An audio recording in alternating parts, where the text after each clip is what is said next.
السلام علیکم ورحمۃ اللہ وبرکاتہ۔ دوستوں، امید کرتا ہوں آپ خیریت سے ہوں گے۔ میں ہوں محمد مقصود قاسمی اور آپ دیکھ رہے ہیں باغ مدینہ یوٹیوب چینل۔ وارانسی میں تبلیغی جماعت کے خلاف کی گئی پولیس کی کارروائی کو آل انڈیا مسلم پرسنل لا بورڈ نے تشویشناک غیر قانونی قرار دیا ہے۔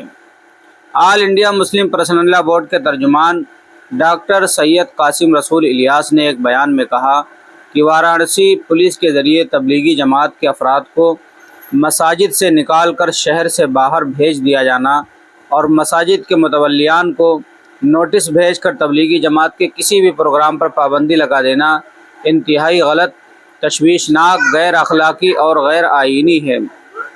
تبلیغی جماعت ایک دینی جماعت ہے جو مسلمانوں کو دین سکھاتی ہے، ان کے اخلاق و کردار کو سنوارتی ہے اور ان کے تمام پروگرام مساجد میں ہی منعقد ہوتے ہیں۔ بورڈ کے ترجمان نے مزید کہا کہ تبلیغی جماعت پر کوئی پابندی عائد نہیں ہے، لہٰذا اس کو مساجد میں پروگرام کرنے سے روکنا غلط، غیر دستوری اور مذہبی آزادی کے بنیادی حق کے منافی ہے۔ انہوں نے کہا، ایک طرف اتر پردیش پولیس ان لوگوں کو جو مسلمانوں کے خلاف مسلسل اشتعال انگیز اور زہریلی تقاریر کرتے ہیں، علل اعلان مسلمانوں کی نسل کشی، نیز مسلم خواتین کے عصمت دری کے اعلانات کرتے ہیں، سوشل میڈیا پر اپنی پوسٹ وائرل کرتے ہیں، ان کے خلاف کوئی کارروائی نہیں کرتی۔ دوسری جانب پرامن طریقے سے جو افراد عامت المسلمین کو دین سکھاتے ہیں، ان کی کردار سازی کرتے ہیں، انہیں ہراساں کیا جا رہا ہے اور ان کی سرگرمیوں پر پابندی عائد کی جا رہی ہے۔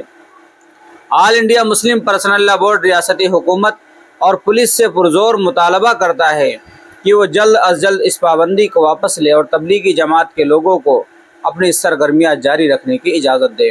تو دوستو، یہ تھا پورا معاملہ۔ بھی 2-3 روز پہلے بنارس سے جماعت کو کئی مسجدوں سے نکال دیا گیا، اسٹیشن تک چھوڑایا گیا۔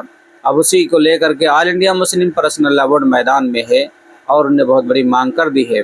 سننے میں یہ بھی آ رہا ہے، میں نے چینل کے اوپر کل ایک آڈیو بھی ڈالی تھی کہ وہ نوٹس واپس کر لیا گیا تھا۔ بڑی اچھی خبر ہے۔ اب آپ حضرات کا اس کے متعلق کیا کہنا ہے، نیچے کمنٹ کیجئے۔ پہلی بار آئے ہیں چینل پر تو بھیا سبسکرائب بھی کر لیجئے۔ چلیے دوستو، پھر ملتے ہیں انشاءاللہ جلدی کسی نئے ویڈیو میں کسی نئے ٹاپک کے ساتھ۔ السلام علیکم ورحمۃ اللہ وبرکاتہ۔